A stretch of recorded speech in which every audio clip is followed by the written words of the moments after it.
thewellnesscouch.com, streaming wellness into your lives. This is Up for a Chat with Cyndi O'Meara, Carren Smith, and Kim Morrison.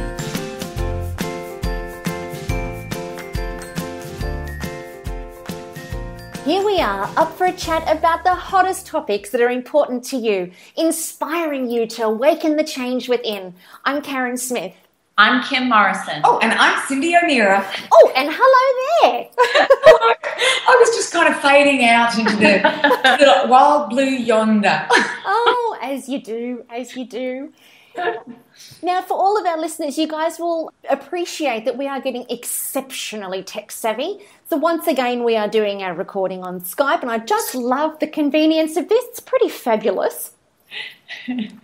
So today, what we thought we were going to talk to you about, I think is really kind of cool, because Kim and Cyndi and myself, we've all kind of had a really amazing week, and we've ticked a couple of big goals, like really big things that we've wanted to achieve. We've ticked them off our bucket lists. So we thought bucket lists was going to be a really cool topic to talk about, because we've also got our Machu Picchu coming up in 2016, and we thought that we'd sort of, just kind of gloat a little bit about what Machu Picchu is going to be about. But we've had some really cool things happen. I've got something I'm going to share with you guys as breaking news on the Carren Smith front. And Cyndi's had some amazing things happen over the weekend. And Kimmy, you've got some bloody awesome shizballs stuff coming up. So let's just lift the lid. Let's do the big reveal. Dun, dun, dun. All right, well, I'll start. I have been following. For those who don't live in Australia, I think it's good for me to explain who this person is that I've been following. So I've been following a gentleman by the name of Chef Pete Evans. And Chef Pete Evans is a chef, and he's on My Kitchen Rules here in Australia. And I don't watch My Kitchen Rules. But the reason I follow Chef Pete Evans is he has such a passion for food, and especially paleo and the paleo way and the paleo lifestyle. So, I've been following him for quite some time, and I had the opportunity to meet him, as we all did, at the Wellness Summit in 2014 down in Melbourne. And I just have to let you know that Carren and Kim wrapped their legs around him. Oh, as one would. When one meets Pete Evans. Just to paint a picture, tall, handsome, dark-haired, blue eyes. Bedroom eyes. Blue eyes, Yes. And just the nicest guy you will ever meet. But he has a passion for changing the health of the Australian people. And he is putting a lot of his own finances in making documentaries, making television shows. He's doing one show that's all about how do you cook paleo. He's doing another show on cooking for children in the schoolyards and things like that. So I was asked by Pete if I would like to join him on his Paleo Way tour. Now, he is doing, I believe, 30 days or 30 nights, and there are some days in there, over the next 60 days, all around Australia. Some of them go for a day, some of them go for 3 hours, just talking about paleo. So this weekend I got to do the Gold Coast with him as well as Brisbane. We had 300 people on the Gold Coast, 600 people in Brisbane, and I'm doing Toowoomba on Tuesday night with him. I haven't heard the numbers that are there, as well as filming at an organic turkey place. We're going to do some cooking. So here I am working with this amazing, passionate man, and just being on the stage with him was an incredible experience. Not like you guys. Mm-hmm. No, you are incredible, but a little bit different because he was male and has blue eyes and he's tall, dark and handsome. And he kept touching her. And he kept touching. I'll just say, Keza, he kept touching her. Oh, he's only human. He's a kinesthetic. He loves to touch. He's just this beautiful man. The whole thing was so well put together because what he did was, it was a day of cooking. And I would come in and I'd talk about fats, and Dr. Libby, who we will be interviewing, Dr. Libby came in and she talked about, oh my gosh, everything. And she was amazing, everything and anything on biochemistry. She's like got a doctorate in biochemistry. And then there was a beautiful lady by the name of Helen who's very much into getting the gut right, as we all are, but she really talked about the gut. Libby talked on fermentation, that's right, and Helen talked on the gut. And then there was the beautiful Charlotte Carr.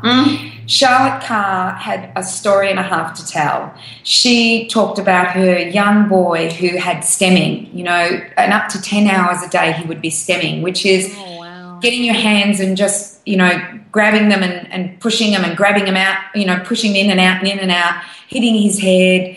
Most amazing story. And she changed his diet to paleo. Now, every single one of these presenters get flack, including me, as you know. Just get enormous amounts of flack saying the diets that we suggest is dangerous. And just so everybody knows, the only diet that we all suggest is a real food diet. And it was really wonderful to be in a room full of 600 people who all were there to learn about cooking. I saw one of the comments on Pete's page this morning, and it said, all I did was go and learn.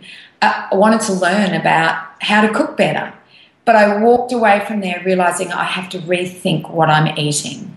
So there were some powerful comments about it. The bucket list, I guess, for me was to speak on the stage with such a passionate person as Pete Evans. He has a following of, I think, 600,000 plus on his Facebook page.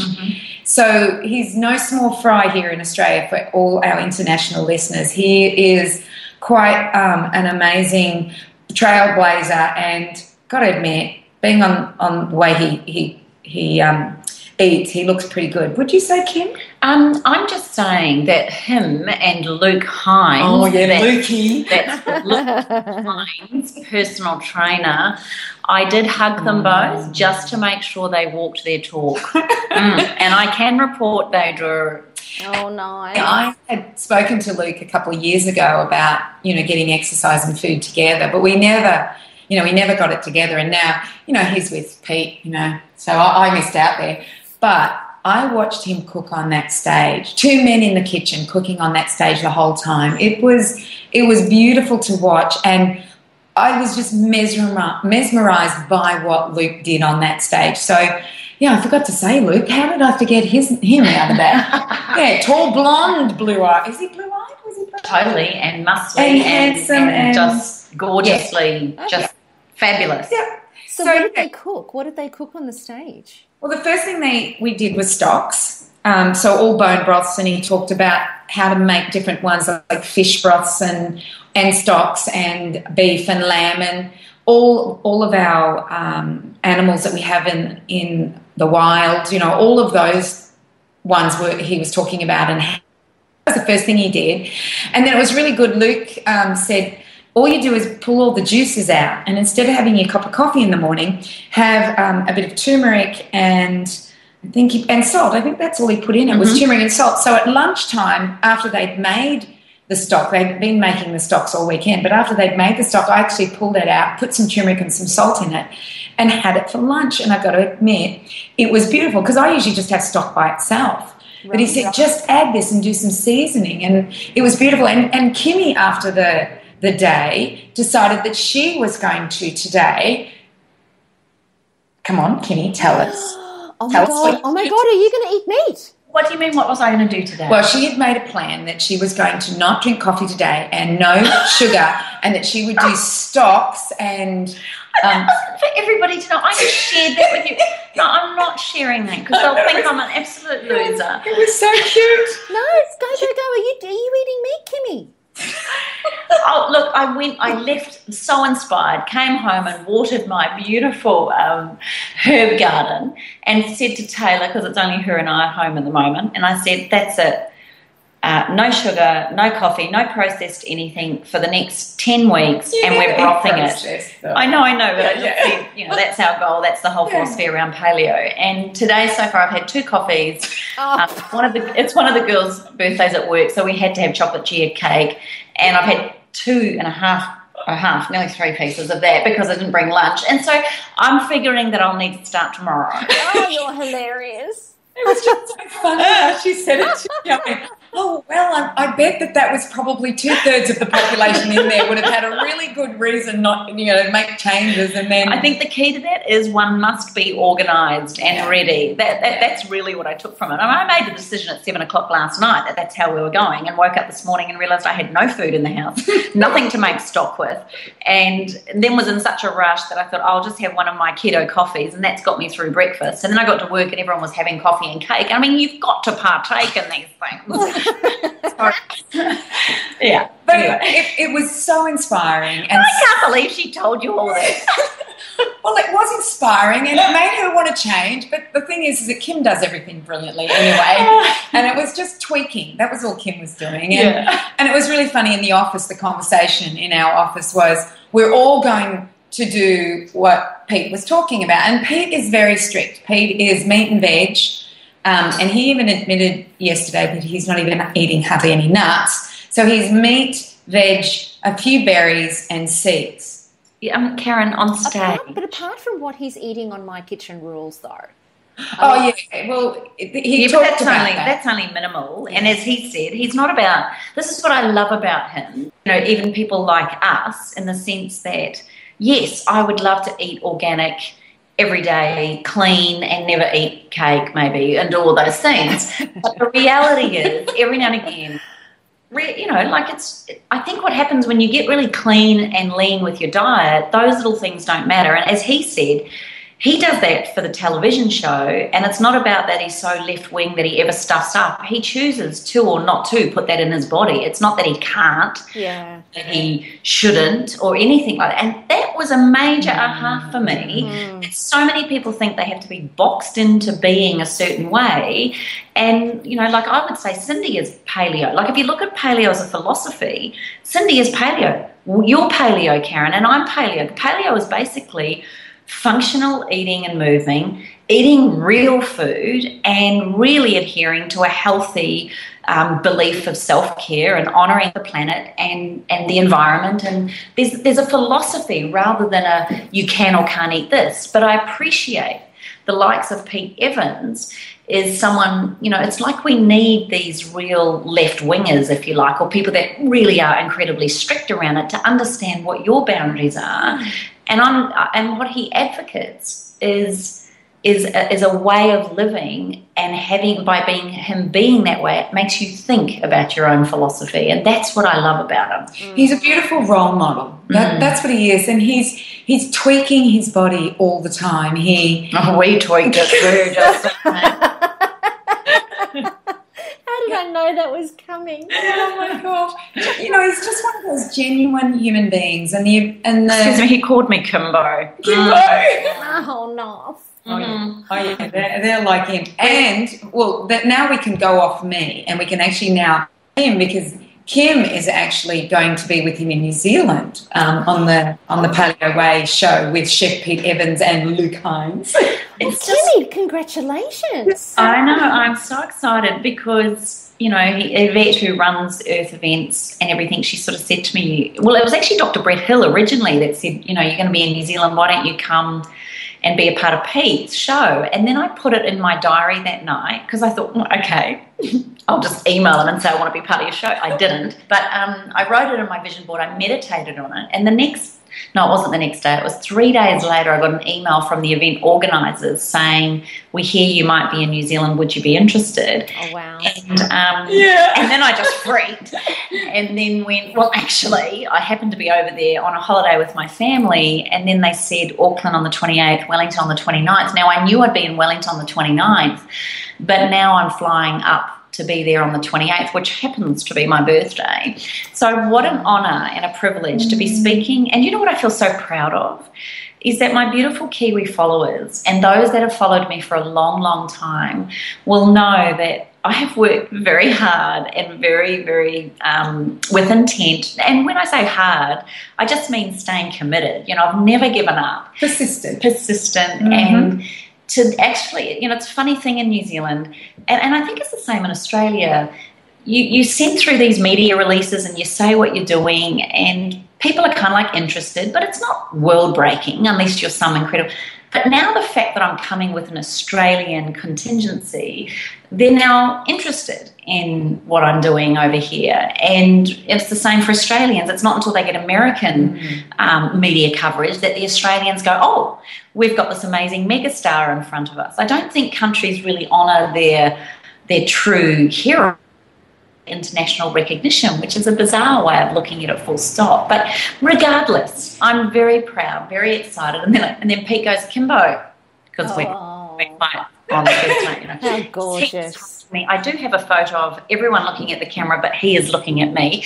So I will post that for up for chat. But he's whispering, looks like looking down at me, and he goes, so what are we going to do in New Zealand, Kimbo? And I said, well, I don't know, but, you know, we're all about real food. How about I do some real food skincare? And he goes, absolutely. And I said, and how about we do masks? And how about I put them on you on stage? And he's gone, you're on, let's do it. Oh, isn't that fabulous? It just, you know what was so beautiful, Carren, as you'd probably appreciate, when you're in the audience as a part of that, I felt so, so proud about Cyndi and just so excited that here she was on the stage, that she was representing what we've all believed is up for a chat following, just who she is, and she shined like you wouldn't believe. Oh, I can only imagine. And, oh, my God, I was sitting there with these tears in my eyes just going, that's my girl up there. And then she mentioned me in 28 3 times throughout her talks, and I just sat there going,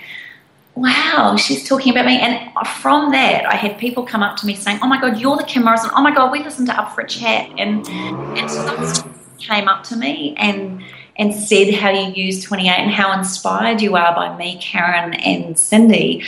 I just want to say to you, that's exactly how we feel sitting in those audiences with those people. So for you to think that of us is so incredibly humbling. And those of you that spoke to me, it was just beautiful. So thank you so much. Yeah, it was. We had lots of people coming up, and a lot came from the Sunshine Coast. So for those who live away from here, Australia, the 3 of us live on the Sunshine Coast. And I would have said 50% of that audience that went down to Brisbane were from the Sunshine Coast. I had this beautiful couple come up to me afterwards and said, you're on the Sunshine Coast? We live on the Sunshine Coast. And they were talking about their daughter, who was a special needs daughter. And I said, what's the problem? And they said, there's no diagnosis. They don't know. They don't know what's wrong. They don't know why she's not thriving. And all I said to them was, I said, well, what's her gut like? And they said, atrocious. I said, there's your starting point. So, you know, these people most of these people came to watch Pete. And Dr. Libby, Helen, beautiful Charlotte, Carr, and myself were given the opportunity. And this is what I love about Pete. Pete gives people opportunity. He's not in it for himself. Otherwise, he'd be the only one up on the stage. He talked about it. He made sure we were allowed to talk about our product. He was amazing, absolutely giving the whole way. It's not about him. He is about saving Australia. And I felt honoured to be associated with a man that is like that, you know, willing to give away as much as he wants, as he can. Very, very happy. So that was my bucket list. I think there's nothing more inspiring, and I think that's probably why most of the people would have walked away from that event feeling like on cloud 9, because they were in the presence of people who just wanted to serve, just wanted to give, and rather than being in the presence of people who were just there to sell and take. And I think that there's a huge shift happening. I certainly feel it in my circles, in that a lot of people are starting to really, really shift the direction. And the ones that don't, you can see it a mile away. And the whole... Interesting. Yeah, the whole... Such a different feeling, Carren. You're absolutely right. When you go to an event, I appreciate people selling to me in the sense of, please, I want more of you. Where can I get more of you? How do I get more of you? Because I've been inspired by what you say. And you know, I've had many coaches and speech coaches say to me, unless you let people know what you've got, how do they know? So I really value that. But what I love is when it's done with a place of let's tell everybody what you're about, because there's a mutual love and respect of what each other's messages are, then the audience feels that integrity, the organisers feel it, and all there is at the end of it is a sense of love and appreciation without sounding too airy. It's just it was very gracious, Carren. You would have loved it. I wish I'd been there. You guys have got to tell me when you've got those things going on, and then I can come too. Well, next year he wants to do My Spirit. Oh, he's just... Say that again, Cyndi, because you cut out there. He wants to do what, sorry? Next year he wants to do Mind and Spirit. So last year he did the science behind paleo. This year he's doing the practicalities of paleo, like how do we cook and how do we do these things and how easy it is. And next year he wants to do Mind and Spirit. So, Miss Smith, you will need to get your act into gear and tell him. I will be emailing him this afternoon. Consider it done. Best in person, best touch him when you tell him. Do you know how proud I feel? It's just hitting me that we get to enjoy meeting these people and being a part of their philosophy. I mean, they're people that we follow. They're people that inspire us. And, you know, I'm so not taking this for granted, how much this podcast has done for us personally, which in turn allows us to help more people and, more importantly, allows us to be a part of things that just are beyond our ever bucket. I had Pete Evans on a picture on my vision board just for a little while, but yeah, I kind of like, you know, just... you have your own heroes up there. Yeah, you do. We all and Pete actually said when I got on the stage, he said, "This is the true teacher." And I looked at him, Pete, I said, "Yeah," but then I said to him, "Pete, I'm still a student. Yeah, we will always be students, and the person who thinks they know everything, they're the ones you shouldn't be listening to.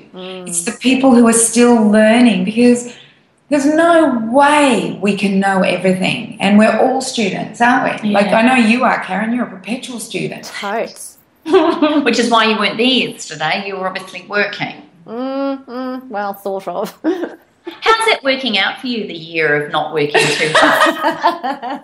Well, actually, as a matter of fact, I have to be honest, I did take the day off yesterday. I did a little bit of work on Saturday morning, because the final pieces of my office came together on Saturday morning. But then Saturday afternoon and Sunday, I just crashed and burned, actually. What did you do, though? Like, you know, there's a lot of people listening to this that crash and burn. Yeah. So how do we tell people not to get to that point? Or if you do, what did you do? Well, I did get to that point, and I kind of knew that it was going to happen purely because I have had so much on, because we've moved into new offices, and we've, well, I can't even say it's a new office. It's a really old house that I've had to renovate and then move all of my goodies into. So I knew that it was going to be a big time of the year, and the final pieces came on Saturday morning, and so I had to put all of that together. And, you know, it was for my library, actually, and my library is enormous, absolutely enormous. So it took me about 6 hours to put my library together. And that was just epic. But so what I did was I just gave in. I surrendered to it. And I thought, I'm not going to try and push through it. I'm not going to try and make myself do anything other than rest. So I am training for the Sunshine Coast Marathon right now. So I'm trying to really force myself to run, but I couldn't even do that. So I slept in. I didn't do terribly much, and then in the afternoon I went and did some hill sprints on the beach, and that was actually really fun. I really enjoyed that. That was really, really good, actually, and you get a great exfoliation for your feet when you do it bare feet on the beach. Can I just put that out there? My feet were quite rough and uncared for, and then I just powered through the sand, and my feet feel fabulous and soft.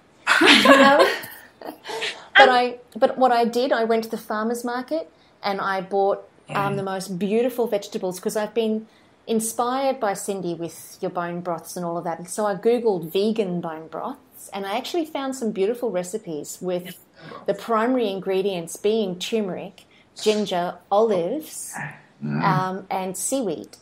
Olives, but you don't, so you can put the olive oil in, but I just threw the whole olives in, all different coloured olives, all different sized olives, I rinse them from all the oils and I put them in and let them boil for 2.5 hours along with all of my vegetables and my beautiful seaweed.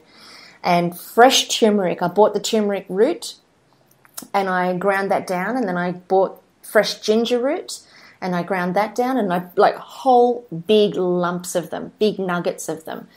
And I put that into my vegetable broths and let it boil for 2.5 hours. And oh my goodness, unbelievable. And then, I have to have a taste of that one. And right at the very end, I stirred through miso for the fermented component of it. And oh my goodness, the chips. Oh, stop. Spectacular. Do you know, it's amazing when you see somebody make these things, how much easier it is to do. And that's what I love doing, is watching people make these foods, and to have a day of information on how to make them is just brilliant. Like you asked me, what did we do? Well, the first thing we did do was the broths, and then the second thing was fermentation. Then we learned how to make breakfast, like very different breakfasts. There were 4 breakfasts done. Then the next thing was using cauliflower instead of rice, so making a stir-fried cauliflower. There was also, what was after the stir-fried cauliflower? There were 2 dishes. Oh, making chicken muffins. Oh, my gosh, that was so cool. I want to try those. They were amazing, the chicken muffins. And then after that we made liver, anything to do with nose to tail. So using the liver and the kidney, or then how to make a pate. So, it went through the old traditional ways of eating, or the old traditional ways of cooking, because tradition has always been done for a reason. And whether we know the reason why we do it or not, it's passed from generation to generation to generation.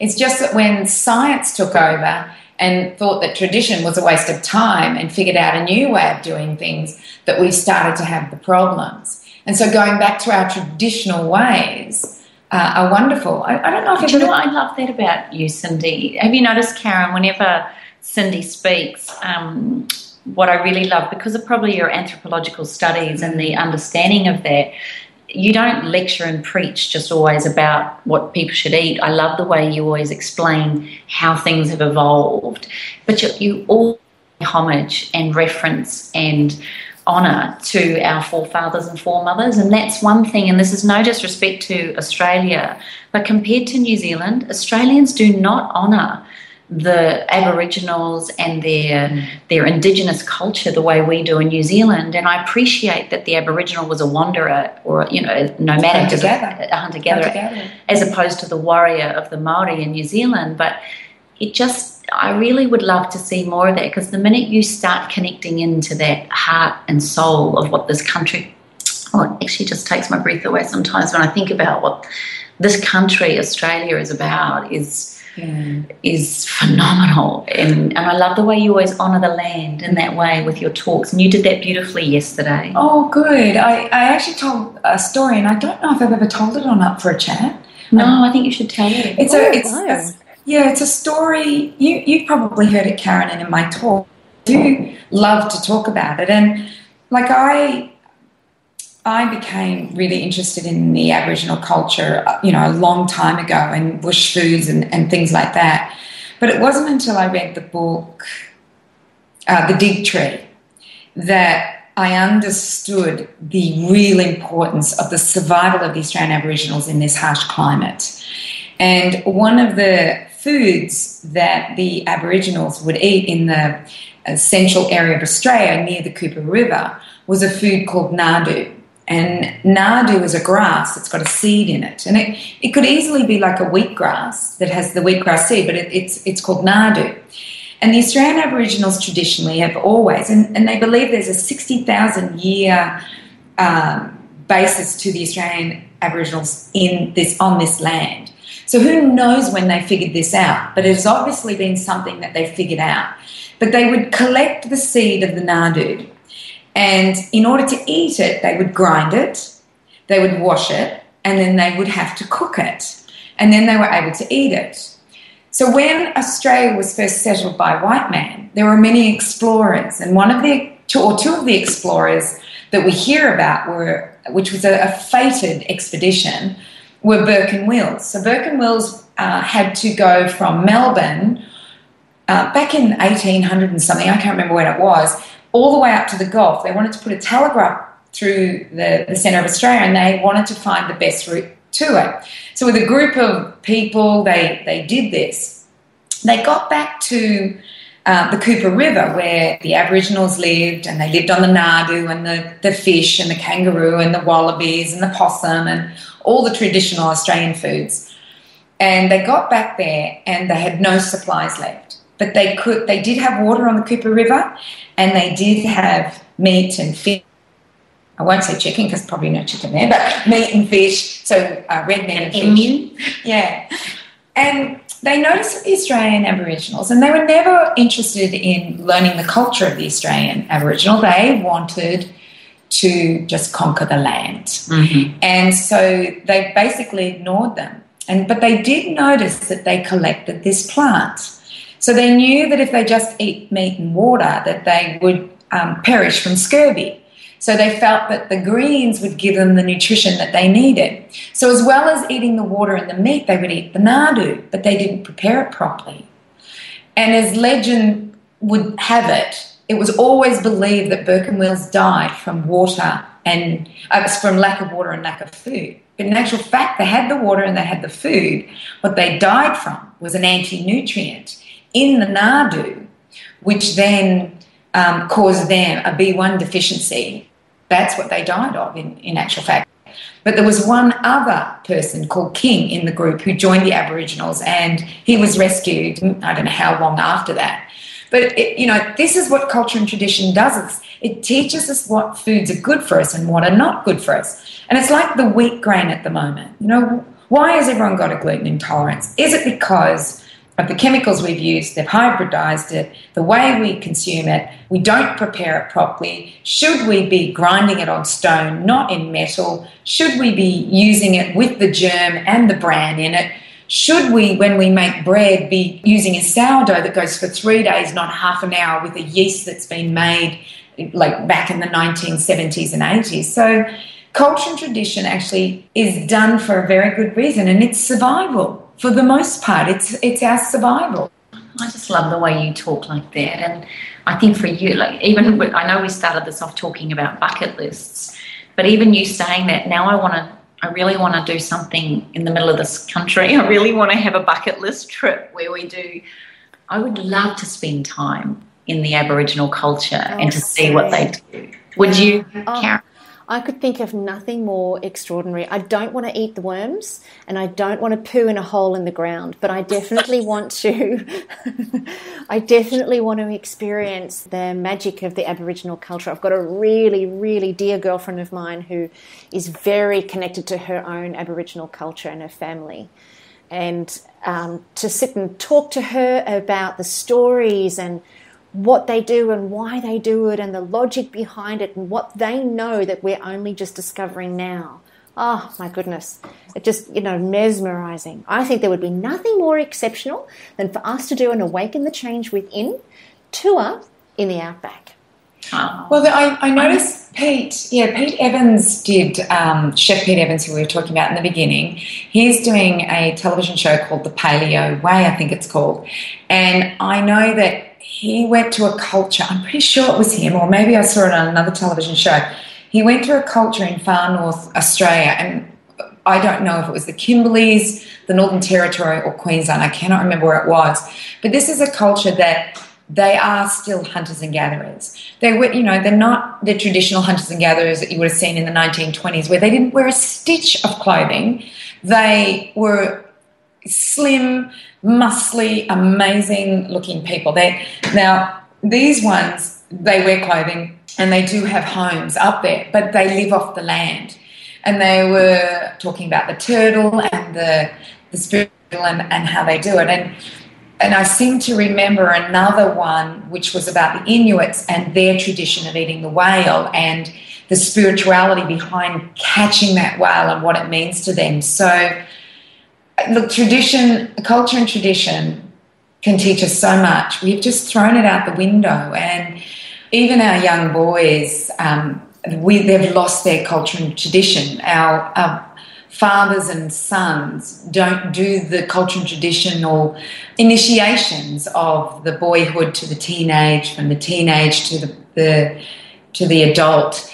And by losing those cultures and traditions around that initiation, I believe our boys are lost. I believe our young men are lost. And it's just shown with the suicide rate that we now see amongst these people. And once we start to get back and understand culture and tradition, and there is there's something happening, there's an evolution happening, and watching, Pete evolve and how he's evolved and his whole thing around culture and tradition, I believe that, it's at least a start. But Carren, as I said before, I would like to see if you can put some light on these initiations that we've seen through cultures, and why not doing it does it cause the problem that we now see amongst many of our youth? It's a really interesting question, and I'm actually going to do some research on it, because I think that I don't actually have all of the answers to it. All I can work with is what I know in terms of the evolution of the brain and the mind, and culturally in the community. And really, part of these initiations are all about a rite of passage, and it's a rite of passage for boys and a rite of passage for girls to get into their adulthood, and to signify the transition between being a young child and being an adult, with responsibilities change.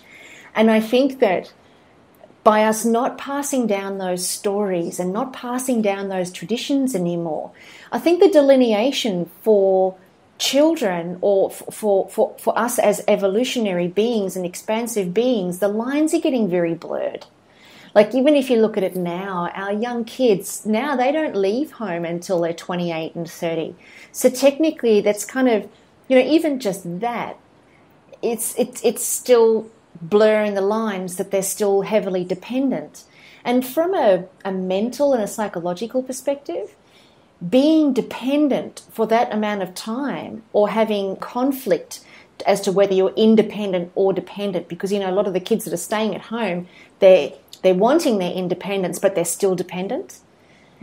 Even that is still, we're yet to see the ramifications of what that's going to mean for us culturally and from a society's perspective. But I think we can see it pretty clearly that, the communication is slowed. Our younger kids' ability to fend for themselves and be independent is slowed. I think that, what our ancient cultures or traditional cultures started with, I think it didn't come from nowhere. It came from somewhere. And even if, we say that it's not relevant anymore, it still came from somewhere as a way of creating that delineation between being dependent and being independent. And I think that's where the lines have been a little bit blurred. And I think, you see the impact of that across all areas in a person's life. You see it in their work, you see it in their finances, you see it in the way that they feed themselves and care for themselves or not. And I think that's it can't not have an impact. Don't you think? Yeah, I think what you said is just so spot on, because I'm thinking about a woman and a young girl. The delineation between her being a young girl and a woman is her menstrual cycle. Seriously, that's where you kind of mark that line. Well, that's where it used to be marked. And if you looked at the tradition of the red tent, where, their menstrual cycles worked together, it was on the full moon, they would go to the red tent for 3 days, and then they would come out, they would be away from the men. And that was a real culture and tradition around the cycle and the sacredness of the cycle. These days, it's seen more of a menace as opposed to that time in a girl's life. Plus, the other thing is a lot of these girls are cycling at 9 years of age when they should be cycling 13, 14. And so that then blurs the line for a female, because they're still babies at 9. They're not grown at 9. It's so true. Yeah. Do you think, though, this is part of the Western culture where we're losing touch of that whole thing? I mean, I know for me, when my girl started her cycle, it became I was so excited, and we did a beautiful our own little ceremony. We celebrated it. It was, to me, it was a real crossing of that place into womanhood, and I wasn't quite sure what to do with my son. I did ask the odd question, are things happening, and do we have wet dreams? And I've often wondered how that would go down. And he's quite honest and open about everything. It's quite funny. But I wasn't quite sure what to do. I felt a bit kind of like, when he answered me quite as honestly as I asked him, how do we celebrate that? Okay. And I kind of looked at the hilarious, smile. Well done. I'll make you lamb shanks. In those moments you wish Danny was home, hey? Oh, that's brilliant. Where's Danny? Yeah. When I need him. I remember with my girls, I prepared them. So I created a kit for them. And I said to them, I have a kit for when you travel, to your girlfriend's places. That they always used to go and stay at friends' places. And I have a kit for you to put in your locker. And I did I prepared them that this was going to happen, and that I wanted them to be prepared and not be surprised by this whole notion. So I did it that way, and then, we celebrated that fact that they'd got their cycles. So I don't know how many other parents do it. Actually, it'd be really interesting to ask anybody listening to this if they want to even private message us as to what was their celebration that they did with their girls. Did they celebrate? Was it an awkward moment? What happened at that time? Because I'm sure there'll be an array of people that will say things, and I think it'd be really good to do a podcast on it as to these were the answers that we got from everybody about celebrating. Like, I remember getting my cycle. I was very old, very old, and I was away, and often young girls do get it when they're away. I was actually away on a farm with some friends, and it was it was one of those things, and I don't remember my mum saying anything to me or... Oh, my mum took me out for lunch.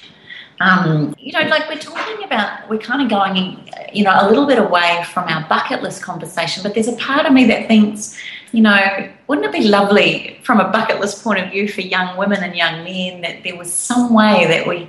I don't know, did our old cultures have such things as bucket lists where they thought when you reached manhood, was that ever considered as part of, What a brilliant question. Yeah.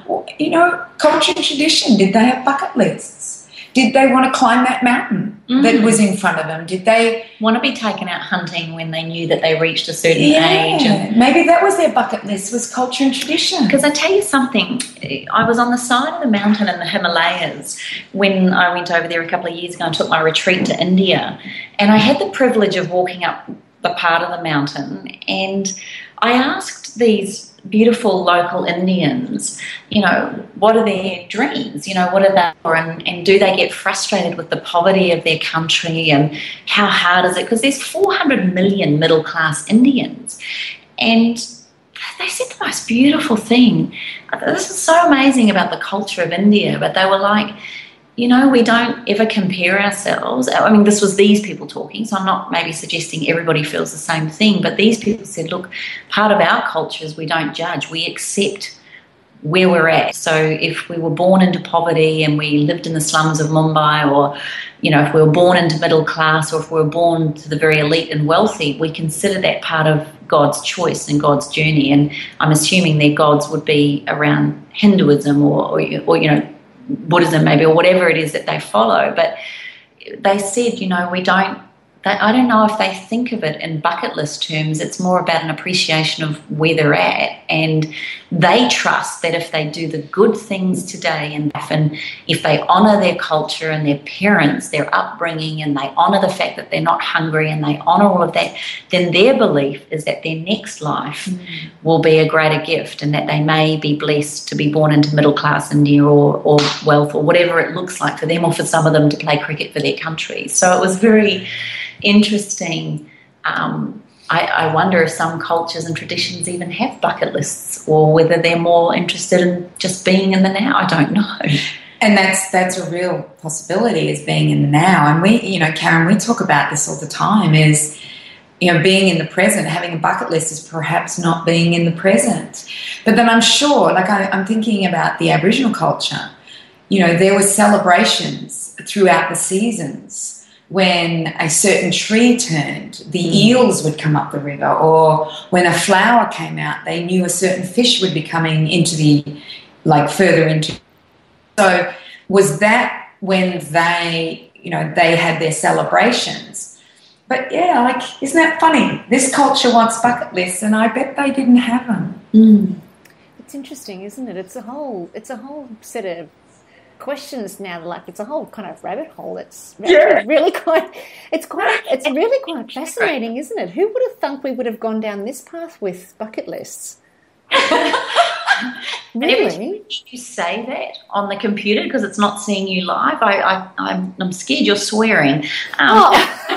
But Carren, I'm wondering, now here's another interesting thing to put to you both. Here we are in a Western culture, and one of our top things that we've all said now on our bucket list is actually getting back to Indigenous cultures like Machu Picchu and the Aboriginal, and so is that an innate calling? I believe it is. Yeah. I do. I absolutely believe it is. And if you look at society at the moment, especially, with what you've done, Cyndi, and, with the paleo movement, if you look at us culturally, we've kind of come full circle, because we got totally enamored and totally lost in all of technology in the industrial era. And now we're looking for ways to come back to basics. I've been watching on Foxtel a show called Off the Grid, and OMG, there are so many people who are actually trying to get lost and get out of the system and not be a part of the whole Wi-Fi revolution. And it's almost as if there is an innate calling inside of us, calling us backwards. And I just love that is happening automatically and instinctively. I love that. I think that is and it's not something that we have to try to do, or we even have to try and figure out. It's just something we have to answer the call to. And we can't not answer the call. It's happening automatically, that these new waves and these new movements are coming in, but they're not coming in the context of, I'm sure that there is massive progress happening somewhere, but from an individual point of view, people are being asked to answer certain calls where it does bring them back to the very basics of life. Even just the desire to declutter is kind of like, okay, enough stuff, give me less stuff, let me clean out my stuff. Even that is a call to go back rather than continue the accumulation of stuff. I think it's pretty bloody awesome, actually, just quietly saying.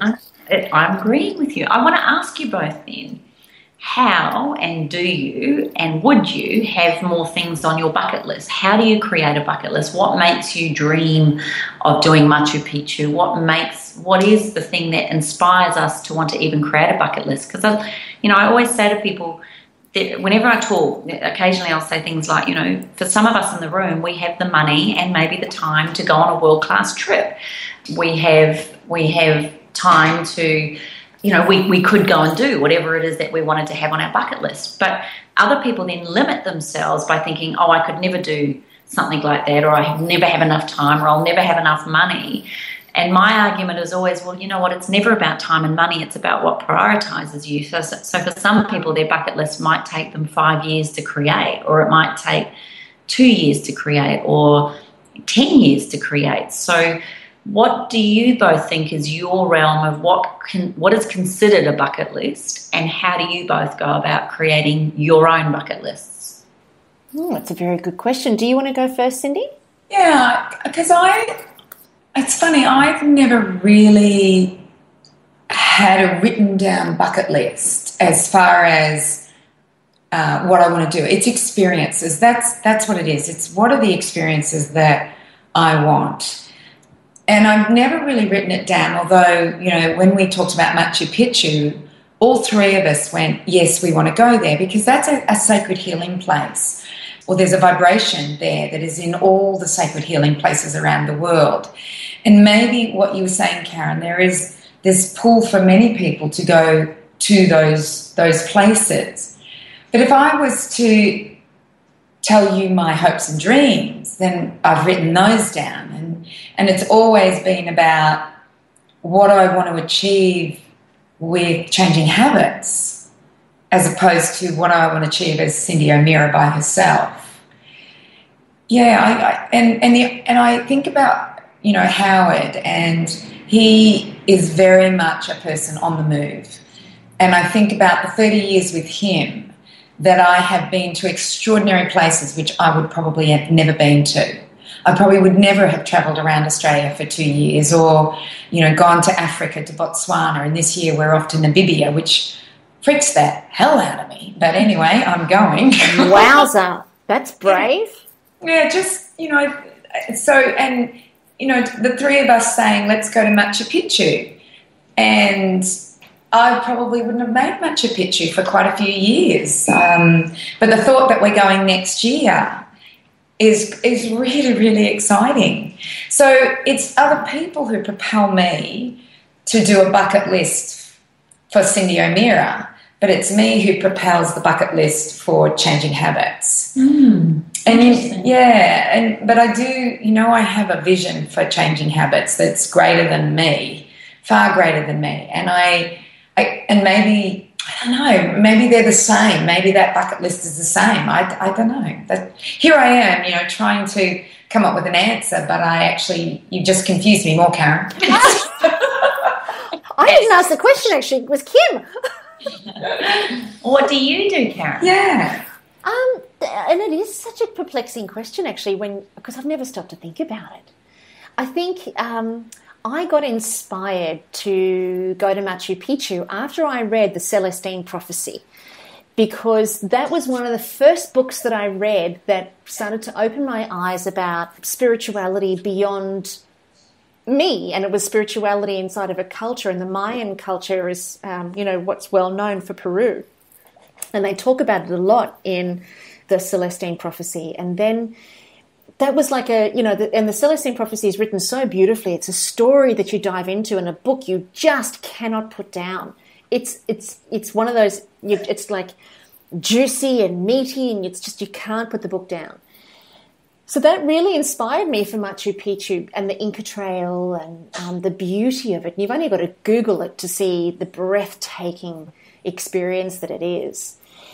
So that was something that I wanted to do from way, way, way back when.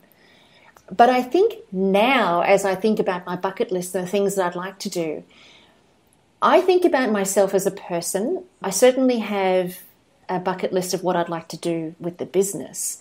But what I'd like to do with the business, I don't tend to take such a long-term view with the business. Like, I'll look at the business and I'll say, okay, well, what would I like to see achieved in the next, say, 12 months to 5 years? And I can get that much vision with it. But beyond that, I really don't see it. I can't see it. I can't envision it. And that used to really bother me, but it doesn't bother me now, because I'm very much what's in the next 3 months, because I really only just take small bites with the business. And that seems to work for me. For me personally, as Carren, I will have my pilot's license within the next 12 months. Absolutely no question about that, but that's more short term. Are you flying us everywhere? Is that what we're going to start doing? Girlfriend, stop it. Absolutely. At the moment, I've had a bunch of flying lessons in helicopters because I so love the helicopters. But I'm going to go and get another bunch of flying lessons in fixed-wing planes, which is like a normal plane, just so that I can see which one I prefer. Because originally it was just helicopters, but now I'm kind of, I'm a bit torn between the two. But yes, I'm getting my commercial pilot's license. So yes, I can fly people around. Yes, I'm really, really looking forward to that. I'm really excited about that. I really want to do more travel with Matt. I want us to go and experience all outrageous, adventurous things. I don't just want to travel. I mean, of course, it will be 5-star, but I want to go and have adventures. We are not surprised. And I think I really want to, for me, my biggest thing is leaving a legacy. And I think that's my ultimate on my bucket list. And when I think about what inspires me, and that's really where I go to figure out my bucket list or the things that are important to me, I ask myself, what inspires me? Like, what would make my life worth living? And it might change from day to day or month to month or year to year.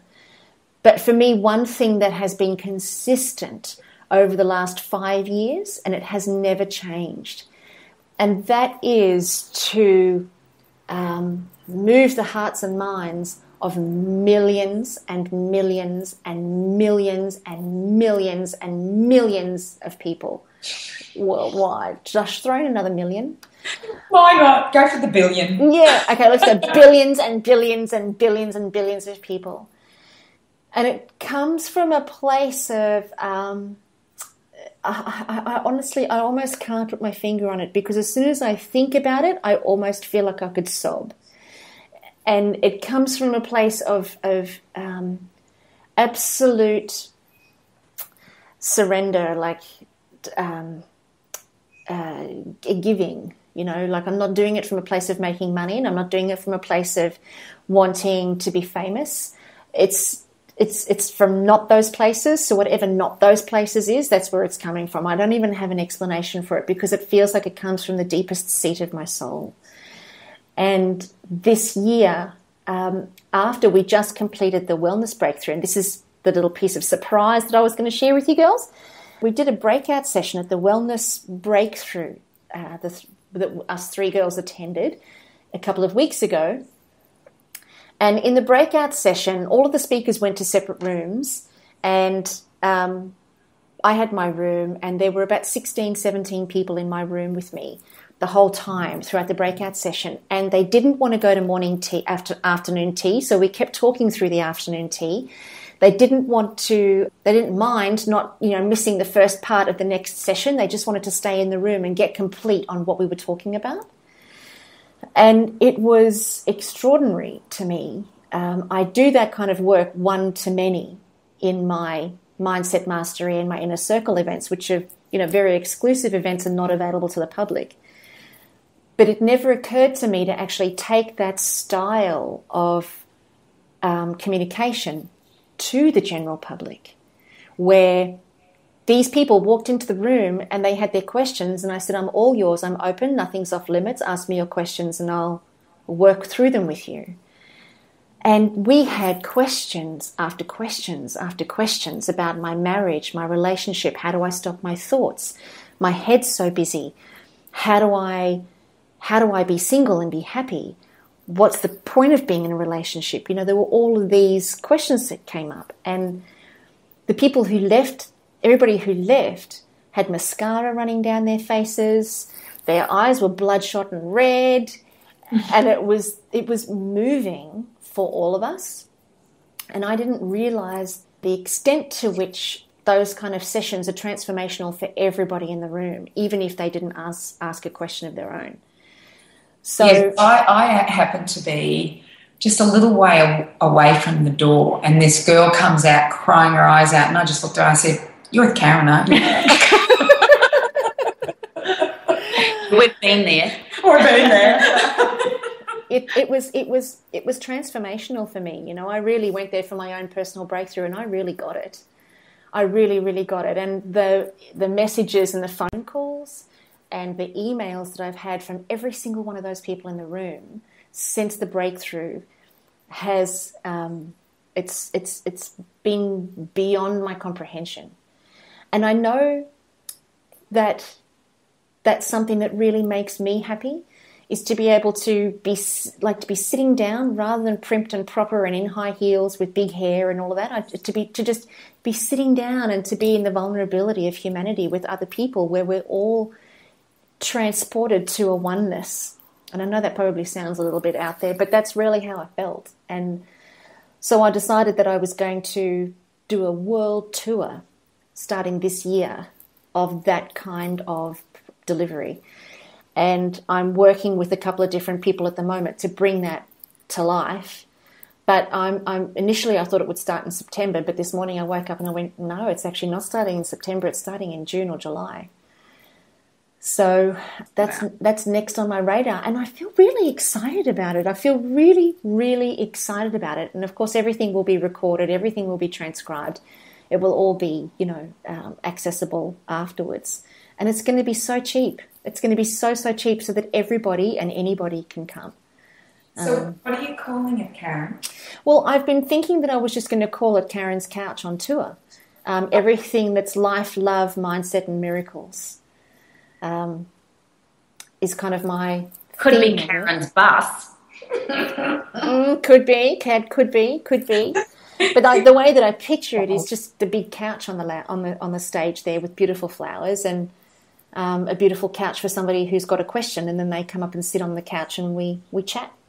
And then the next person comes up and asks a question, the next person, the next person, the next person, the next person. Because I think one of the big things that I've noticed with my high-end events is that everybody wants to have their questions answered. And, of course, in the high-end events, we can do that because, we've got the time.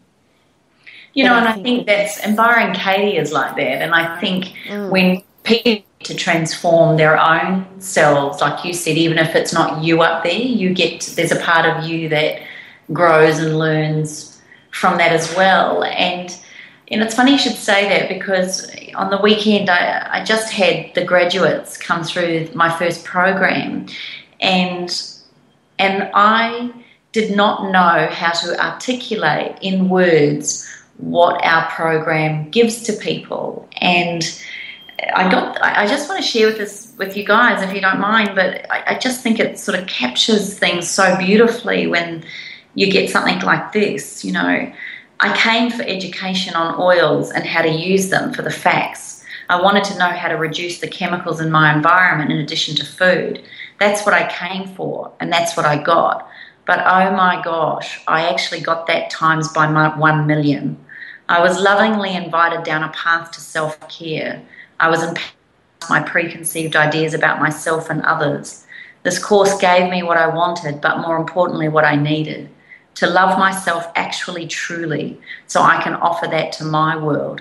The oils are just the tangible vehicle that deliver the messages we have learnt. The power and enormity of this is still sinking in and being discovered. This course already enhances every area of my life, and I realise everything is perfect and perfectly perfect. Thank you. And I read, there was email after email like that, and you've just tapped on it, and I know Cyndi does this with her courses, and maybe Cindy's area is food, and maybe Carren, your area is speaking and mindset, and mine is the tangible things of oils and chemical-free skincare. But Pete Evans said something on stage yesterday when the question was asked from the audience, how do I look after and what is all of your thoughts around food issues? So mental illness and illnesses around food. It was like anorexia nervosa and eating disorders. Yeah. And Libby answered it so beautifully, where she actually said and said it very, very passionately. I stand here as a doctor and who consulted for over 14 years as well, but she just said, at the end of the day, I have to say this to you, it's nothing to do with the food and everything to do with experience and life and upbringing and circumstance and pain. Basically, any food disorder is related to pain in one's life. And when she kept sharing that, everybody just, the room, a pin could have dropped. And then beautiful Pete brought it back and said, it's easy for me to stand up here and say and talk the food. The food is the tangible ritual or the tangible experience we all have, but fundamentally under the paleo way, and I'm saying fundamentally under Speaker's Fast Track and fundamentally under the Changing Habits Nutrition Program and under the Health and Lifestyle Education Program of 28, fundamentally, actually what is underneath it is the essence of self-love. Well done. And self-respect, when he was saying it, and we always come back to this, don't we? It's about that respect for that body that you have, for the mind that you have, that the life that you've been given, for the earth that we've been graced with, for the sun that, helps us live, and anything beyond it. And then I guess in the end it's gratitude. After that self-respect, you have absolute gratitude. And I think it's really important that I've just had an aha that, in fact, that's what Machu Picchu, that's what being out in the middle of nowhere where you get to be with you and all your beauty and all your concerns and all your pains and all your vulnerabilities, and you get to just be, then there is no other feeling. Even sitting in that room with your beautiful people, Carren, the transformation, that feeling in that moment is actually being at one with Source, with the universe. That's really what that is. Carren, do you want to talk about Machu Picchu and just... Now that's a bit exciting. Okay, let's do that. Because really that's what a bucket list is, isn't it? It's getting to that feeling. And that's why we all decided to do Machu Picchu, wasn't it? It's the experience, the feeling, the connection. The connection, going back to understanding. Yeah, it is. It's everything we've been talking about has now connected back to, that's why we have a bucket list. Oh my gosh, I love how we do this. And I think too, I'm just looking at this picture of Machu Picchu, and I think too, to be on such sacred grounds as well, I think that's going to give us a whole otherworldly experience of really what a bucket list is really, to help create. It's a sense of achievement, and yes, I've done it and I can do it and we've done it together. And it's also about, I'm more than just somebody who goes to work every day, comes home, has dinner, goes to bed, gets up in the morning, brushes my teeth, goes to work, comes home, has dinner, goes to bed, gets up in the morning. I'm more than that. So Machu Picchu we've got, and it's really quite exciting. So it's going to be in 2016. We're leaving on we've got all the dates and everything confirmed now. So it's the 21st of May we leave, and the 3rd of June we get back. Now that's for the first tour, but we're actually thinking we'll do 2 tours, aren't we?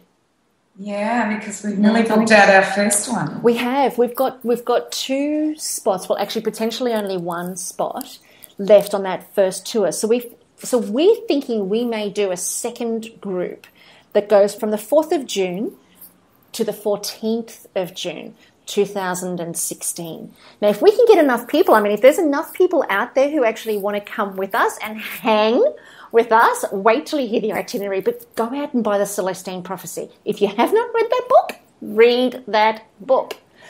So maybe we might find that there's enough people who want to join us. And we can only have 13 people in each group. So they're not huge to walk the Inca Trail, because we are staying in the most exclusive little lodges, and we have the lodges all to ourselves.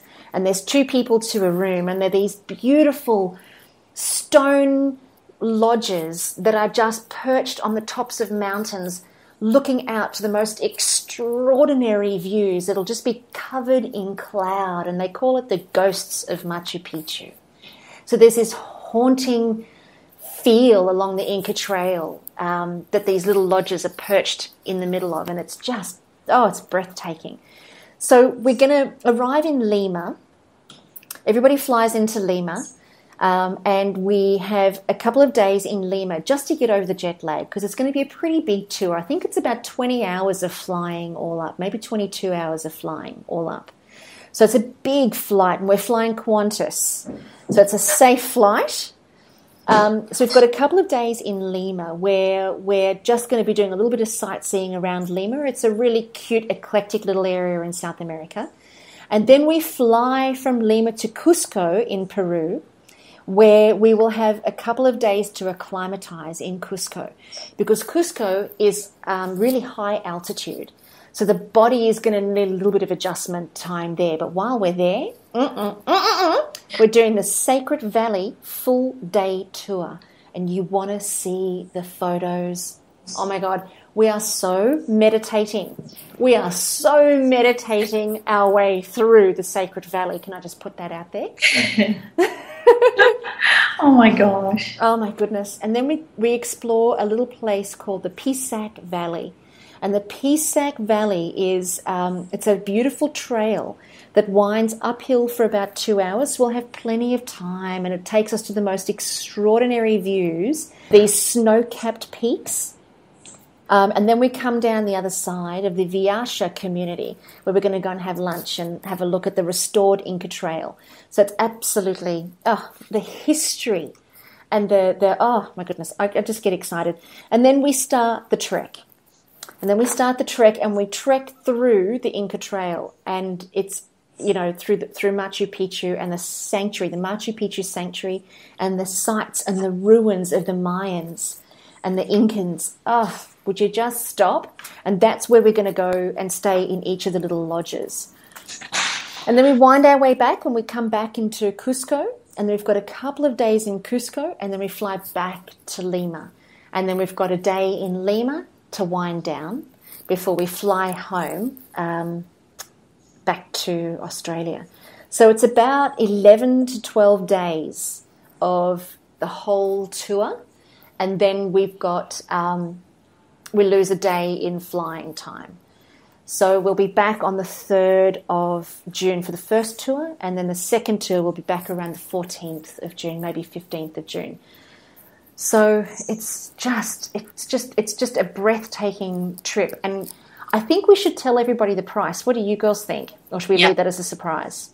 Well, I think if anyone's interested, they could email you personally. Yeah, well, we have had lots and lots and lots of emails come through, but I think it's worth telling everybody. I think it is. Oh, I'm agree. Whatever. Yeah, totally. I think I was meaning email you for the itinerary and everything like that. Yeah. So the price of the tour with us for the whole, I think lands up being about 12 days all up, maybe 13 days all up, is $15,995.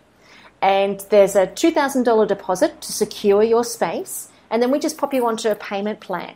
So we work out whatever the payment plan needs to be in order for you to have everything paid 3 months beforehand, because everything's got to be paid up, like all the deposits and all that are going to be paid now. But as far as the tour company and the airlines, everything's going to be paid in full 3 months before we fly. So I work out that payment plan with you, and that just happens on a direct debit basis. So if anybody is keen to come, we've got 9 spots on the second tour, and we've got potentially just 1 spot on the first tour.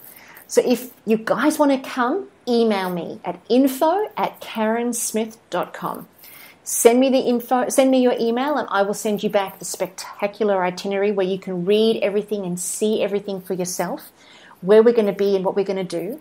And then we're also going to shout you guys to the most extraordinary dinners and the most extraordinary cultural experiences while we're there. So it's going to be a full-on 12-day immersion, Cyndi O'Meara style, Kim Morrison style, and Kazza style. So email me, info@carrensmith.com, and I'll send you all the information that you need to help you make a decision that's a no-brainer. So if you've had Machu Picchu on your bucket list, come with us. It would be so much more fun. Far more fun. Don't you think? Oh, I can't wait, sweetheart. We're shaking our head. We can't wait. Thank you. Oh, can't wait. Okay, well, that brings us to the end of the podcast, girls. What a journey. What a bucket list is almost like returning to source. It's finding one's true self. That's what bucket list. Oh my gosh. And I love that movie with Jack Nicholson, and I don't know, there was just that beautiful. Yeah. Just beautiful. Who was the other guy in there? Morgan Freeman. Morgan Freeman. Yeah. Favourite. Mm-hmm. So, watch that movie if you haven't watched that yet. Mm-hmm. So, go to our Facebook page at allthews.facebook.com/up for a chat and post all of your comments about today's podcast any questions that you've got, stick it on the Facebook page and we will absolutely get back to you. You can also post your comments at allthews.thewellnesscouch.com/up-for-a-chat. And we really want to hear from you guys. Tell us about what's on your bucket list. What have you been dreaming about doing? What would make you feel like a real return to self, where it's just about you and it's just about you feeling like your life here is fulfilled? What's that for you? Tell us about it. Share it. And, the more people who share, it kind of gives permission to everybody else to say, well, I can stretch myself a little bit too. And it's not about goals. This is about what would make you feel exceptional about yourself. It's not about achieving anything or getting money or anything like that. It's just about finding and being with yourself. What are those things? So make sure you post on our Facebook page and also on thewellnesscouch.com. And join us here next week for more of the same magic on Up for a Chat, where you get to be part of the ripple effect that's changing the world. And we are going to love seeing you on the Inca Trail. Bye for now, everybody.